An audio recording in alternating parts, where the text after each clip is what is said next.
Welcome back, अस्सलाम वालेकुम once again, this is doctor Hadi here. जी हाँ, बिल्कुल जैसे मैंने पिछली वीडियो में बताया था कि हम इसी वीक में एक टॉपिक लाएंगे प्लेसेंटा के ऊपर। प्लेसेंटा हम अक्सर अपने लेक्चर्स में जस्ट एक दो लाइनों में मेंशन करके उसको फिनिश करते थे कि प्लेसेंटा एक स्ट्रक्चर है, टिश्यू है, ऑर्गन है जो माँ और बच्चे के दरमियान एक्सचेंज करते हैं, बस इतना सा। लेकिन आज हम उसको पूरे डेप्थ में पढ़ेंगे, स्ट्रक्चर भी पढ़ेंगे, फंक्शन भी पढ़ेंगे और बहुत सारी इंपॉर्टेंट चीज़ें इसके साथ हम आज डिस्कस करते हैं। प्लेसेंटा को समझाने इसको समझने के लिए मैं बिल्कुल स्टार्ट से आपको बताना चाहूँगा कि ये आपके पास यूटेरस है, बच्चादानी है जिसके अंदर बच्चा बनेगा। 9 महीने बच्चे ने रहना है।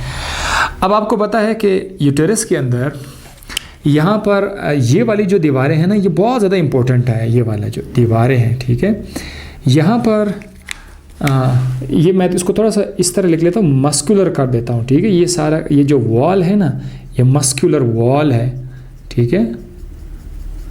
इसके भी अंदर पर्दे हैं, वो भी मैं बता चुका हूँ, लेकिन अब उस पर्दों की ज़रूरत नहीं है।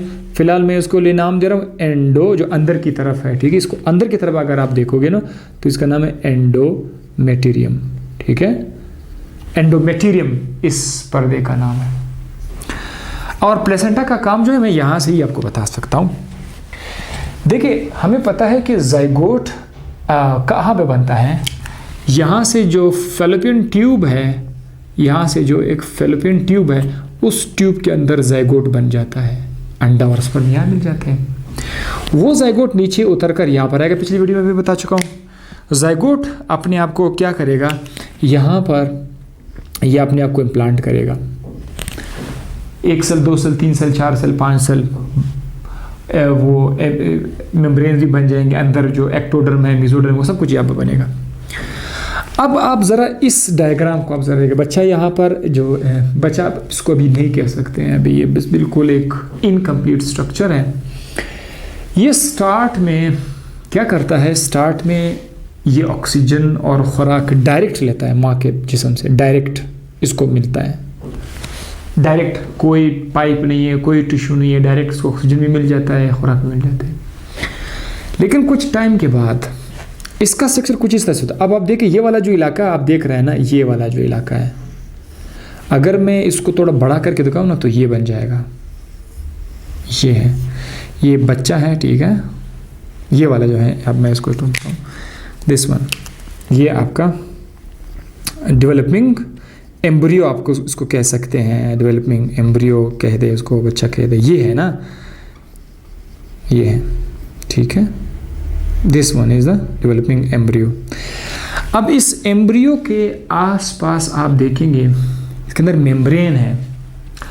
मेम्ब्रेन जो है 3 पर्दे हैं, और एक का नाम क्या है जो सबसे इसमें स्टार्ट में है, that is called as amnion. ये वाला क्या है, एमनियन, एमनियन, इसको हम बोलते हैं एमनियन, ये वाला है। और यहाँ पर एक किस्म का लिक्विड है, एमनियोटिक फ्लूइड आप इसको कह सकते हैं, लिक्विड है। और ये जो थैला है इसको एमनियोटिक सैक कहेंगे। ज़रूरत नहीं है इसको, आपने सिर्फ ये देखना है, बच्चा, एम्ब्रियो, डायरेक्ट इसके ऊपर जो पर्दा है वो एमनियन है। अब 2 और भी है, एलेंटॉइज भी है, उसका काम सर्कुलेटरी सिस्टम से है, उसकी भी ज़रूरत नहीं है। एक यॉक सेक भी है जो इस तरह यहाँ से इसके मुंह के रीजन से इस तरह जो है सस्पेंड हुआ लटका हुआ होता है, उसकी भी ज़रूरत नहीं है। ये जो लास्ट में जो पर्दा है, ये बड़ा इंपॉर्टेंट है प्लेसेंटा में। इसका नाम क्या है, इसका नाम क्या है, कोरियन। कोरियन इसका नाम है, ये पर्दा है कोरियन। तो एटलीस्ट आपको इतना पता चला कि इम्प्लांट यानी जाइगोट जब एंडोमेट्रियम की दीवार के साथ अटैच हो जाते हैं, इम्प्लांट के बाद ये पर्दे बनेंगे जिसका नाम है एक्स्ट्रा एम्ब्रियोनिक मेम्ब्रेन। ऑलरेडी पिछले लेक्चर में भी मैं बता चुका हूँ। प्लेसेंटा के फॉर्मेशन में इस कोरियन का बहुत बड़ा किरदार है। ये जो कोरियन है, ये कोरियन बिल्कुल मैंने थोड़ा इधर स्पेस दिया हुआ, ये बिल्कुल टच है माँ के जिस्म के साथ जो एंडोमेटेरियम है। अब ये जो इलाका आप देख सकते हैं ना, ये वाला जो इलाका है, दिस वन, ये एंडोमेटेरियम है, ठीक है। This one is endometrium. ये वाला दीवार है, ठीक है, ये है एंडोमेटेरियम। ये बच्चा है, ये एंडोमेट्रियम। ये थोड़ा स्पेस मैंने छोड़ा हुआ है लेकिन अटैच होते हैं। इस बच्चे से यहाँ से हम लोग क्या करेंगे, यहाँ से एक पाइप जो है यहाँ तक आया होगा, उस पाइप के अंदर आपने क्या करना है, एक रेड कलर आपने देना है और एक आपने ब्लू कलर देना है, ठीक है, रेड एंड ब्लू कलर आपने देना है, ठीक है। तो ये हो जाएगा, ये ब्लू कलर आपने यहाँ से देना है। ये एक पाइप के अंदर होगा, ये आर्टरी है, ये क्या है, ये वेन है, एक वेन है और एक क्या है, आर्टरी है। अब जो बच्चा यहाँ पर डेवलप हो रहा है उसका एक वेन और एक आर्टरी यहाँ पर अटैच है, किस चीज़ के साथ, ये जो एंडोमेट्रियम है इसके साथ अटैच है। अब आप देखो, आप बोले कि प्लेसेंटा कहाँ है, एग्जैक्टली बीच में एंडोमेट्रियम और इस बच्चे के दरमियान जो रीजन, अब मैं आपको दोबारा वहाँ पे लिखवा दूंगा ना, ये यहाँ पर जो रीजन आपको नज़र आ रहा है, बिल्कुल this region is called as the placenta, this region is called as the placenta. ये हुई भाई प्लेसेंटा की एग्जैक्ट पोजीशन, एंडोमेट्रियम के सामने प्लेसेंटा, प्लेसेंटा से फौरन वो जो बच्चा है। अब ये प्लेसेंटा दरअसल आप ये कह सकते हैं कि ये सारा का सारा माँ की तरफ से है या बच्चे की तरफ से है। तो भाई बात ये है कि ये प्लेसेंटा का कुछ हिस्सा हाफ एम्ब्रियो का है और इसका हाफ जो है वो माँ का है, मैटरनल है, ठीक है। तो मैटरनल पार्ट भी है और इसके अंदर फिटरनल पार्ट भी है, दोनों इसमें इसके अंदर है। इसको मज़ीद समझाने के लिए मैं क्या करूँगा, इसको यहाँ पर आपके लिए डिवाइड, ये जो लाइन आप देख रहे हैं ना, ये जो रेड कलर आप देख रहे हैं ना, इसको मैं यहाँ से उठाकर ये पूरा बड़ा करके मैं लिख रहा हूँ, ठीक है। ये पूरा का पूरा जो स्ट्रक्चर है ये मैं यहाँ से लेकर यहाँ तक आपको लिख रहा हूँ। अब ये जो है ना, यूँ समझिए कि ये एक पीस है, ये मैं उठाकर वहाँ पर आपके लिए लिख देता हूँ। अब आ जाए यहाँ पर, ये जो प्लेसेंटा है ये अब इस वक्त आपके सामने है। प्लेसेंटा के अंदर जाएंगे कि क्या क्या है। सबसे पहले तो आप देखें कि बच्चे से जो एम्ब्रियो है, फीटस है, वहाँ से हम एक लाइन ड्रॉ कर लेंगे, एक पाइप लाएंगे यहाँ से ब्लू कलर का, इसको बेशक उधर भी जाने दे, एक रेड कलर का आएगा, एक उधर जाएगा उस तरफ जाएगा, ठीक है। अब हम लोग क्या करेंगे, इसका एक कनेक्शन हम यहाँ पर लेंगे। ये जो है इसको कहते हैं, ये जो स्ट्रक्चर आप देख रहे हैं ना अंगूर की तरह, जैसे लंग्स के अंदर विलाई है, इस तरह के स्ट्रक्चर विलाई मौजूद है, ठीक है। This is called as chorionic villi, क्योंकि ये जो कोरियोन है ना आपका कोरियोन, ये कोरियोन दरअसल ये भी तो कोरियोन का हिस्सा है ना, इस कोरियोन से इस तरह के विलाई बनेंगे। This is called what, chorionic villi, ये है कोरियोनिक विलाई। इस तरह के और भी है, मैं नहीं लिखूंगा, ज़रूरत ही नहीं है, बहुत ज़्यादा है। ये सरफेस एरिया को बढ़ाने के लिए, जितना ज़्यादा सरफेस एरिया होगा उतना ज़्यादा खुराक ऑक्सीजन बच्चे को मिलेगा। जिस तरह आपके लंग्स के अंदर एल्विलाई है सरफेस एरिया को बढ़ाने के लिए, ये भी सरफेस एरिया को बढ़ाने के लिए इस तरह के कोरियोनिक विलाई। अब इस तरह की छोटी छोटी सी झाड़ी नुमा स्ट्रक्चर आपको इधर भी नजर आएंगे, और बहुत ज़्यादा नजर आएंगे, लेकिन एक से मैं आपको समझा सकता हूँ। इसके अंदर ना ब्लू यानी वेन भी अंदर चला गया है यहाँ पर, अब आप देखिए इसको यहाँ पर है, और इसके अंदर जो है एक रेड कलर भी मैं लेके जाता हूँ यहाँ पर, ये आ गया रेड कलर भी, यानी आर्टरी भी इधर आ रही है और वेन भी इधर आ रहा है। अब आप देखिए ये आर्टरी और वेन यहाँ पर क्या करेंगे, एक दूसरे के साथ मिल जाएंगे। क्या आप मुझे बता सकते हैं कि जब आर्टरी मिलते हैं किसके साथ, वेन के साथ, तो स्ट्रक्चर कुछ इस तरह बनता है। ये वेन है, ये आर्टरी है, ये आर्टरी है, ये वेन है। बीच में जो आपको नज़र आ रहा है, क्या आप में से कोई मुझे बता सकते हैं कि बीच में जो स्ट्रक्चर है ये क्या है? आप मुझे ज़रूर बताओगे कि बीच में जो स्ट्रक्चर है आर्टरी और वेन के दरमियान, ये भी छोटी छोटी नालियाँ हैं, छोटे छोटे खून के रगे, कैपिलरीज उसको बोलते हैं। तो ये यहाँ पर जो होगा, यहाँ पर क्या है, यहाँ पर कैपिलरीज मौजूद होंगे, ठीक है, यहाँ पर कैपिलरीज मौजूद होंगे।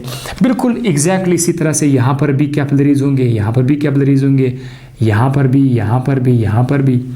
मैं जो रेड कलर जिधर जिधर मैं लेके जा रहा हूँ उधरी वेन भी चला गया होगा, ठीक है। सब के अंदर आप